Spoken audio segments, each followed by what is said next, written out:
All right, this was an interesting chapter.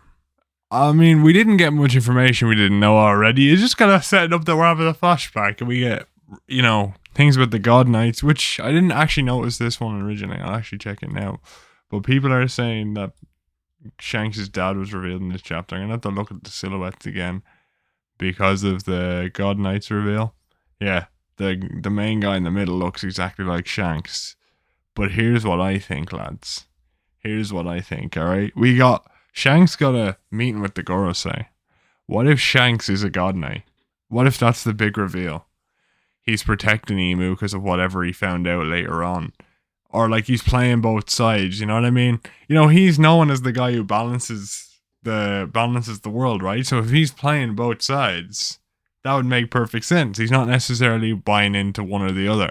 He's like, when this war breaks out, I'll decide for myself which one I'm going for. Now, the dad thing would be cool as well. 100%, that would be cool. And it also could just be a clone, With all this clone stuff going on, it could entirely just be a clone made by Vegapunk. That's always an option with these things. But it's good as well because this sets up an opponent for them when they fight in Marijoa. We get the God Knights versus the Revolutionaries. We also see the Revolutionaries are pretty strong. We got the main officers fighting against two admirals. Now, actually, we see Fujitora was heavily nerfed because he couldn't summon a meteor for obvious reasons. It would hurt the civilians. It's actually mentioned in this chapter. So we see it. And it's pretty obvious, of course, that he just can't do it. It's not possible. He's gonna end up hurting the civilians or whatever, or the Celestial Dragons. We can't have that. You know what I mean? So we see they're heavily nerfed, but it's still a good display for the Revolutionaries because we haven't seen them fight that much, and I think it's a good way to show where they kind of scale generally. Mainly this chapter I think was mainly set up for that and just showing the events that we already heard about. There wasn't that much new stuff, if I'm going to be honest. We just hear that Sabu is okay with holding that burden of being, the Flame Emperor. I'll play up to it. I'll become an actor. I'll be like, he's probably going to go real hammy with it. He's probably going to be like, big, huge, heroic speeches or whatever that he doesn't necessarily think is the way to go, but it just works. They have this opportunity. They're not going to mess it up, right? I think this is a really good approach now. I wonder, what I really want to know is because we see Vivi in this chapter later on, and we see she wants to get in with Cobra, right? She wants to get that meeting in. She's definitely going to see him be murdered because she doesn't seem angry at Sabo. So 100% she's going to see the murder of her father, which might lead her to ally with the Revolutionaries. Because I obviously wanted to go back to the Straw Hat crew. That's been my big talking point for years now. I've wanted to see Vivi come back to the crew, with a bit of a power up. But it might make sense for her to go with the Revolutionaries, considering, they're going to be actively attacking, Marijoa and Emu, and she's going to have probably a revenge plot.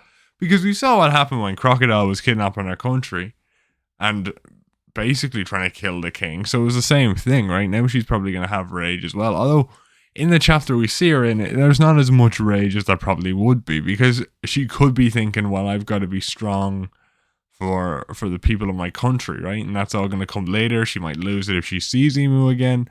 There's a lot of stuff we could build on with Vivi's character here that it's building on, and obviously she has this interaction with Lucci all the time, and I think that's an interesting dynamic to show that she might get conquerors because she's dealing with someone like Lucci very, very directly, right? Now I know I've been talking about conquerors a lot. I've been bigging up Sanji with conquerors for ages, things like that. But come on, it just has to be done. A full crew of conquerors would be great to see. Let's not kid ourselves. That would be fantastic to see for at the end of the story. Every single one of the Straw Hats as conquerors.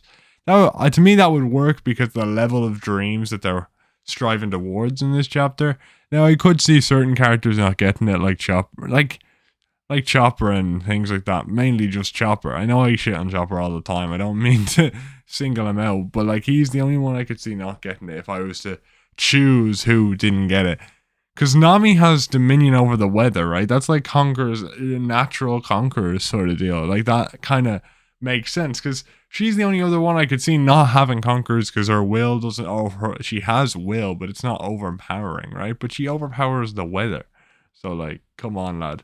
She hasn't even been given, observation, so she kind of needs it at this point. We kind of need to see confirmation for these sort of things.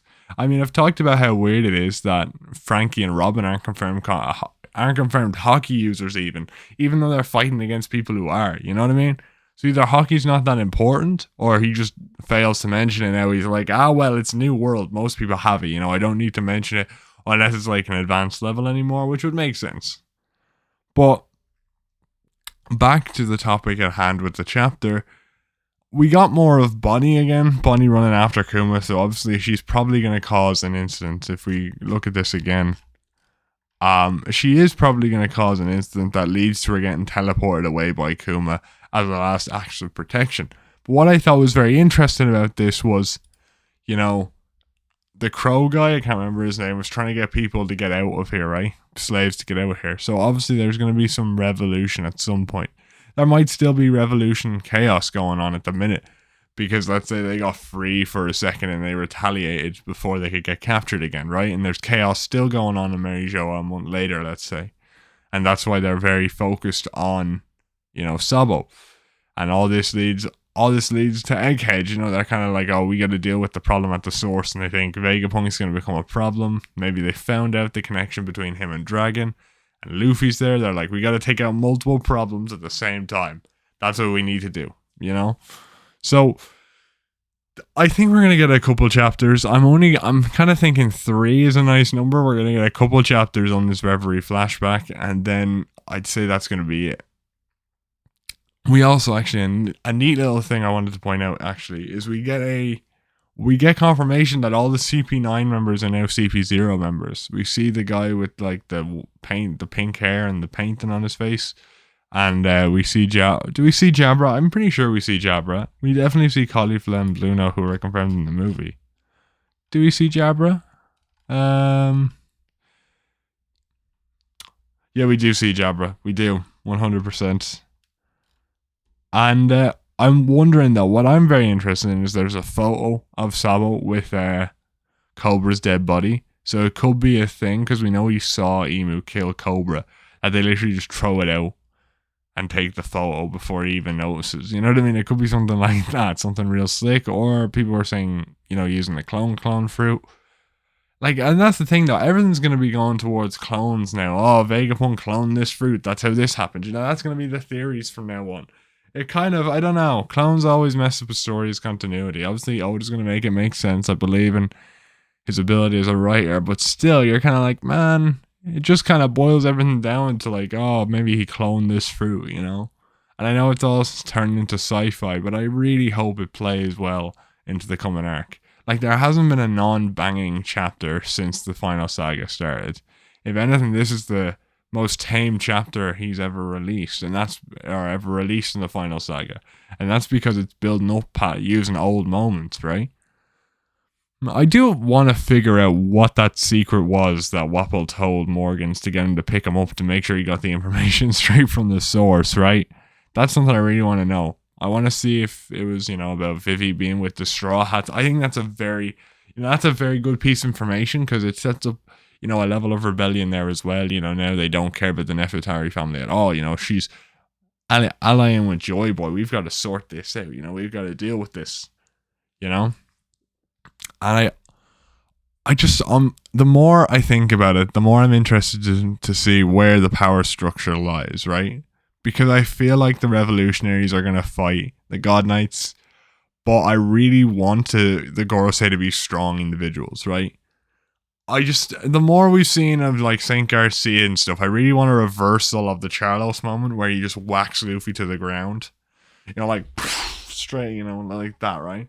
I just really want that to happen. I don't know why. It's something I want to see. It's something I'm really excited to see.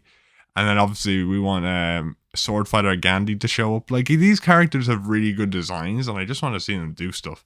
And I just want, the mustachioed man, right? The mustachioed Gorosei. I just want him to be able to fight with his mustache, bam, bam, bam, bam, like Poison Ivy with mustache, and he just sprouts. He's got the mustache fruit, and he just sprouting his mustache, stabbing people and stabbing people with it. That's the sort of stuff I want to see. I want to see some wacky fighting styles, because there's some some like proper serious ones like Saint Garcia and Sword Fighter Gandhi. But I do think the Gorosei should be slightly silly because like it'd be funny to have a split of half and half, or even like serious characters but wacky fighting styles. Because obviously Oda has stated that that's what Gear 5 was meant to do, give a more wacky fighting style to the series that he thought had become more stale with that since Hockey was introduced. He couldn't be as creative with his fights, and I want the Gorosei to bring that back. But also now I'm kind of like, what? Like, if they're really strong, what's their opponent now? They're probably going to be like, realistically, I could see it be like, okay, Zoro gets Gandhi, Sanji gets the young one, um, then we have like Jinbei gets someone, Nami and Robin get like maybe the top, like the 5 strongest members of the crew get each Gorosei, and then Luffy takes on Emu. But I always thought that was going to be like a revolutionary thing. But now obviously they're going to fight the God Knights, right? That's what they're setting up. So it makes me, to me it's like the God Knights protect the Gorosei and the Gorosei protect Emu, right? So it's like the Gorosei have to be stronger than the God Knights. So I don't know, they could either be really weak, but I feel like that would downset a lot of moments. I feel like it's just gonna, obviously I want Kizaru to show off in Egghead and show that he's the strongest current admiral outside of Sakazuki, who's a fleet admiral, right? Because that's really what I wanted to talk about here, right? I do believe Fujitora is pretty strong. Green Bull is probably strong, but he's not great, right? I think Kizaru's a beast, right? I think he's going to turn out to be like really strong. Could probably take on a Yonko on his own. I think I hold the original admirals in Sakazuki, Aokiji, and Kizaru to a whole nother level than Fujitora and Green Bull. You know what I mean? So to me, he has to be able to show off, but I also want Saint J. Garcia to do some really cool stuff. We're getting to this pretty soon. I can't wait. I'm just kind of as I've said in many reviews, at this point, when it comes to One Piece, I'm just sitting back and enjoying the ride, because it's just really fun every single chapter. I really don't know how he's doing it. But what do you guys think generally? Do you expect the Gorosei to be weak, or do you expect him to be strong? Let me know in the comments below. And my chair's been moving super a lot in this video, but however, also, just randomly, I'm gonna say this right now. Sorry, this was a bit late. Tears of the Kingdom came out, so I'm not getting any luck with these games. Future Redeemed comes out and it's not a break week, and then Tears of the Kingdom comes out and it's not a break week. What can I do, lads? You know what I'm saying? But I got it out anyway, so that's all that matters, right?